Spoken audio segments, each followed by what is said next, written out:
नमस्कार गुरुदेव मु आयुष्मान। गुरुदेव मोर प्रश्न ये थिला जे आम समस्ते जानिचे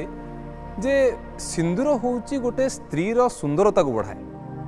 आउ आम एक भी जानिचे जे बाहाघर बेले सिंदूर देकी ही बाहाघर को पूर्णता दि जाए।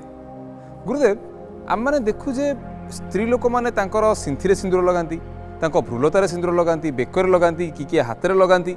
ये जो एत जगह से सिंदूर लगाती एटा कौन पाई यार माने कौन? आम संस्कृति बहुत महान जहाँ कौन सी रीतिनीति पछरे कौन सी विज्ञान सम्मत मत न थाई कौन सी धारा प्रचलित करा जाए नाही। सनातन रे सिंदूरर व्यवस्था अच्छी और अन्यान्य धर्म को जदि आमे देखू एभली सिंदूर ग्रहण करिवार कौन सी पद्धति नाही बा पुरुष माने चंदन बा तिलक लगेबार प्रश्न नाही। इति आवश्यकता कौन अच्छी जो सिंदूर एवं चंदनर कथा पढ़ला बा विभूतिर कथा पढ़ला बा भस्मर कथा पढ़ला। स्त्री पुरुष एकत्रीकरण हबार मूल लक्ष्य होउची गोटे सुंदर भविष्यते गढ़ा बा सुंदर संतान प्राप्ति पाई एवं सुंदर संतान प्राप्ति पाई एबे आमे मेडिकल साइंस रे देखुचे जदि कौन सी भ्रूण स्थापन करने कौन प्रकार बा गर्भधारण में कौन असुविधा होची तो विभिन्न पद्धतिर कथा बाहर कले। या बहु पूर्वरु आमर प्रस्तुति करा जाउथला एवं प्रस्तुति रे मुख्य भाग रहउथला कार ना पुरुषर। यदि पुरुषर पुरुषार्थ शिथिल हुए ताले गोटे सुंदर भविष्य सृष्टि करि परिबो नाही। एवं ये पुरुषार्थ चरितार्थ केमिति हबो ना ता भितरे जदि जो 8टी लवणर आवश्यकता अच्छी से लवणर अनुपात समान रुहे से पुरुष भस्म लगेवाई बा तिलक लगेवाई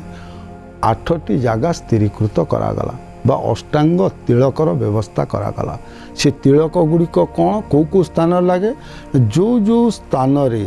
से लवण संग्रह करने छिद्र अच्छी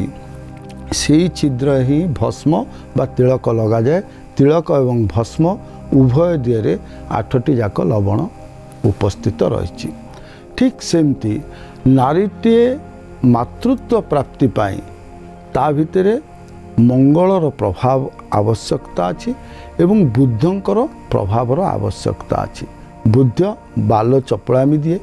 जदि गोटे नारी भितरे से बाल्य सुलभ गुण रुहे ताले से मातृत्व ताकू क्लिष्टदायक होता है। तेणु बुद्धं को शांति करिवार आवश्यकता अच्छे एवं मंगल होउछंती प्रजोजनर देवता। तेणु बा से रंग बा से नाली रंग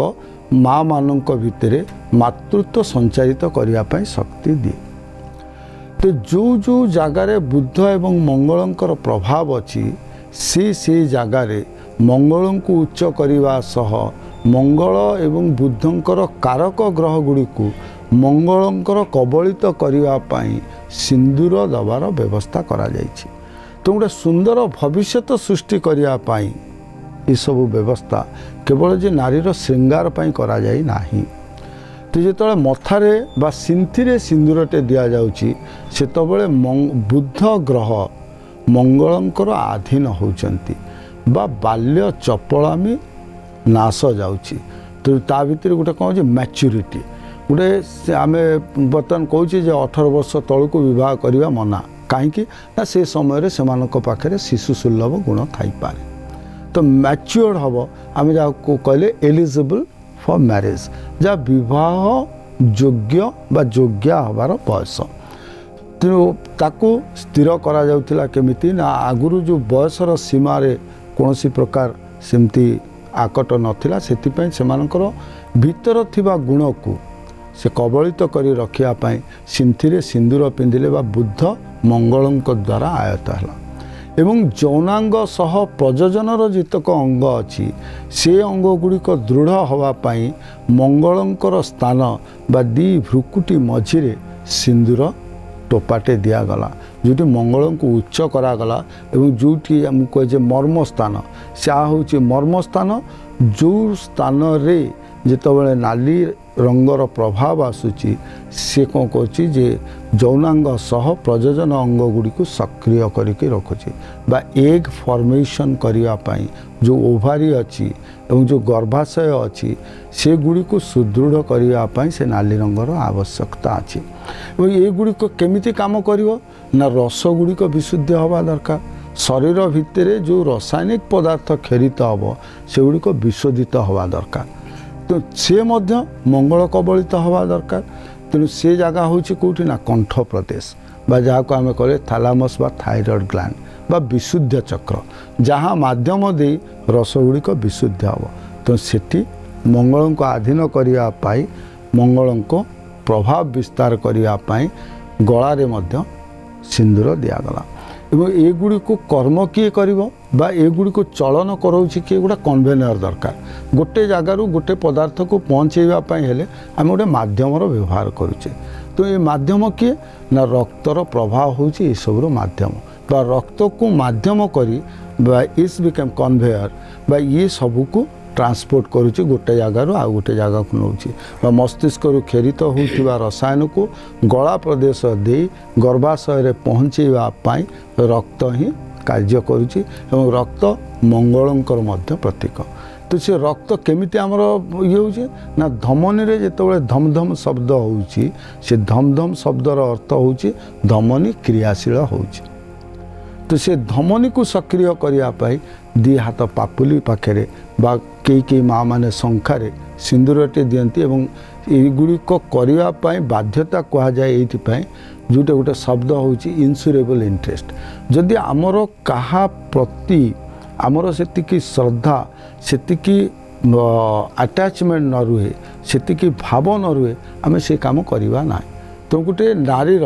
बा गोटे स्त्रीर सबुठ अधिका लोभ क्या पाखे था स्वामी पाखे से द्वाही दिगला जी ये सबू जगार जदि सिंदूर पिंधिब ताले स्वामीर हित हम तेणु माटी कौन कला स्वामीर हित को आशा रखी से चारिटी जगार सिंदूर पिंधिला तेणु बहुत जगार अनेक क्रिया को विशेष भाव में विश्लेषण नक केमिति ताकू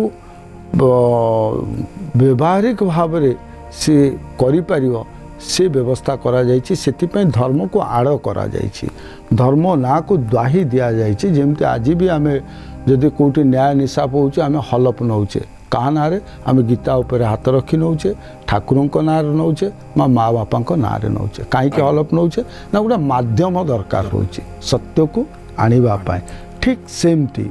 एटी गोटे जिनस नदी दिया जाउछि जे स्वामीर मंगल पाई तुमको सिंदूर धारण करने को पड़ो किंतु जहाँ पछर मूल मंत्र होउछि गोटे सुंदर भविष्यते ए धरापृष्ठ को आनिबाई सिंदूर पिंधिबार आवश्यकता अच्छी एवं केवल माँ मानकर नुहे बापा मानकर मध्य 8टी जगार तिलक धारण करिवार आवश्यकता अच्छी कारण जदि आम विश्लेषण करूँ धातु को आजिकल परीक्षा निरीक्षा हलाली फिजियोलॉजी आम पैथोलॉजिकल टेस्ट आम देखा the maximum contents is salt जे लवण द्वारा ही सृष्टि बीज तेणु जदि आम शरीर भितर लवणर अंश सठिक अच्छी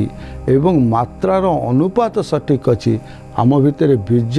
कार्यशाली हम एवं माँ मानक भितर सृष्टि होता रज एवं रज बीजर समन्वय जो सुंदर भविष्यटी सृष्टि हम ताकू आखि आगे रखी एपरी व्यवस्था करा जायछि सिंदूरर कथा।